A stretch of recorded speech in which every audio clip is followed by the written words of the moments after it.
बहुत ही जोरदार बल्लेबाजी करनी होगी, चमत्कारिक बैटिंग की जरूरत रहेगी। मौका निकल गया हाथ से इस बार, स्टंप हो सकते थे बैट्समैन।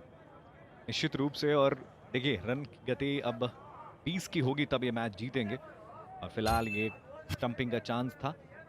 अच्छा फ्लाइट दिया था, कदमों का इस्तेमाल करके आगे आए थे, और ये विकेट कीपर से गलती हुई। और मुझे लगता है 1-1 हो गया, एक उन्होंने अच्छा किया और एक गलती हो गई।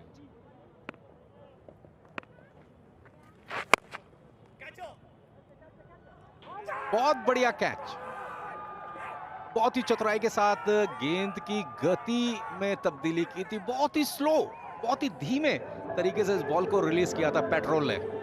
पेट्रोल हालांकि काफी महंगा है, लेकिन यहाँ पर इस पेट्रोल ने तेलुगु वॉरियर्स की मुश्किलें बढ़ा दी हैं इस विकेट को लेकर के, और मौका दिया है अपने समर्थकों को थिरकने का, डांस करने का। देखिए किस तरीके से, बहुत हल्के से, जिस बात की हम चर्चा कर रहे थे। और ये खेला तो था ताकत के साथ, लेकिन खिंच किया और खींचने की कोशिश की अगेंस्ट रिटर्न, और वही हुआ। फील्डर को भी बहुत मुश्किलात नहीं करना पड़ा, उनको आराम से पीछे आए और फिर लपक लिया। 8 किए 10 गेंदों पर 43 पे 3 तेलुगु वॉरियर्स।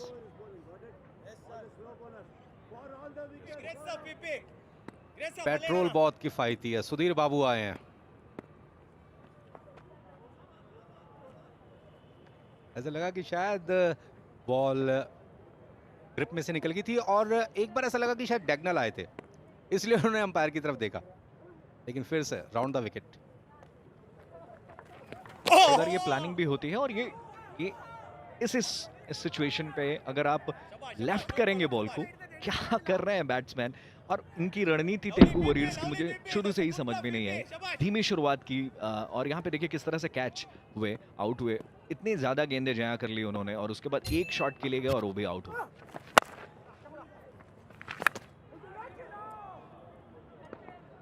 अपार्टमेंट क्षेत्र में लेदर लेग्स, और अंत में लेदर को मिली सफलता, 4 रन। स्ट्रोक तो बढ़िया नहीं था, लेकिन रन आ गए 4। तो यहाँ पे आप स्क्रीन पे देख सकते हैं पंजाबी भांगड़ा दिखने को मिला, क्योंकि ये चौका आया। 75 रन 19 गेंदों में, मतलब अगर 4 हर गेंद पे लगेगा तो 76 बनेंगे, जो बड़ा मुश्किल होगा। और ये देखिए किस तरह से आउट हुए, फैच किया था मनोज। बहुत तेज शॉट था, लेकिन एंटिसिपेशन बहुत अच्छा था फील्डर का, और क्या रिएक्शन है, ये दिखाया कि मैंने अपने जाल में फंसा लिया बैट्समैन को। और निश्चित रूप से काफी खुशी महसूस होती है खेल के मैदान में, अगर आप जो करते हैं वो बिल्कुल सही रहे। अंपायर के निर्णय से खुश नहीं पेट्रोल, यानी कि प्रसन्ना।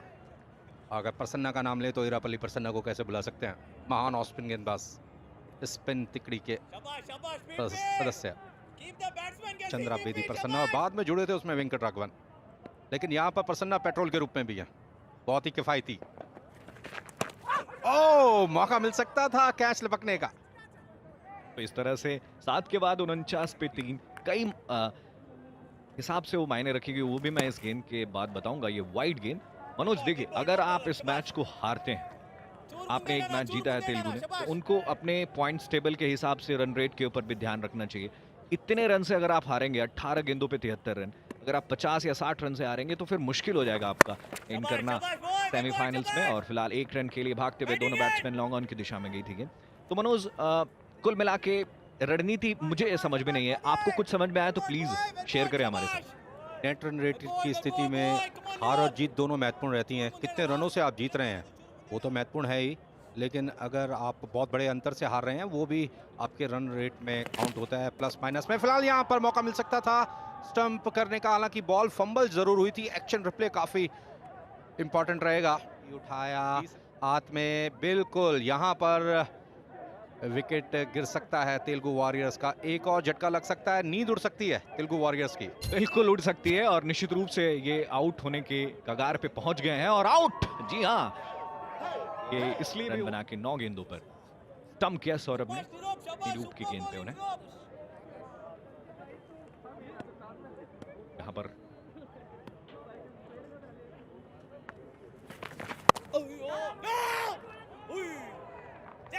फील्ड हुआ और 1 रन बनाने का मौका था वहां पर। तो 1-1 रन मनोज, ये 1-1 रन मुझे कुछ खास दिख नहीं रहे हैं यहाँ पे इस मैच में तेलुगु के लिए।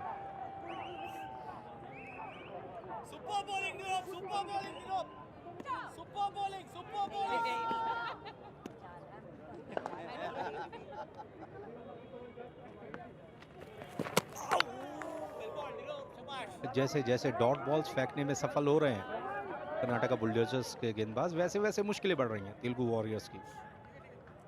एम्पायर के पास गए हैं, स्टंपिंग की जोरदार अपील हुई वहां पर। फ्लाइट के अगेंस्ट गए थे आगे की तरफ खेलने के लिए और उसके बाद बीट हुए। ये देखिए रिप्ले में साफ जाहिर होता हुआ, थोड़ा सा पीछे से कर रहे हैं गेंद,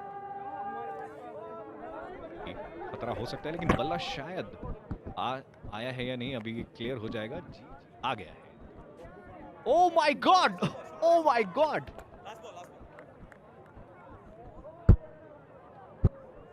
लेकिन ये भी देखना होगा कि नए नियमों के अनुसार कि एम्पायर को तय करना होगा कि क्या है। एक बार सुरक्षित हो गए थे लेकिन फिर से उनका बल्ला हवा में गया है और देखिए, और जिस वक्त बल्ला हवा में था गिल्लियां बिखरी हैं मनोज। और ये तो सब तीसरे अंपायर को तय करना है। और जैसा कि नए नियम है लॉज ऑफ क्रिकेट MCC, उसमें once you regain your crease and after that your bat is not grounded, then the umpire shall declare batsman or striker not out. These are the amended rules in the laws of cricket. जैसे आप अधिकतर देखते हैं ना, उड़ता हुआ bat, run लेते हुए बैट्समैन अपनी क्रीज में आ गया, क्रीज रिगेन कर लिया, उसके बाद बैट उड़ गया। अधिकतर हम यही शब्द यूज करते हैं, उड़ता हुआ बैट। तो अब वो उड़ते हुए बैट में अगर once you regain your crease तो आप आउट नहीं होंगे, भले ही आपका बैट ग्राउंडेड ना हो। बिल्कुल सही निर्णय दिया था अंपायर ने। इस तरह से 8 ओवर के बाद 53 4 विकेट के नुकसान पे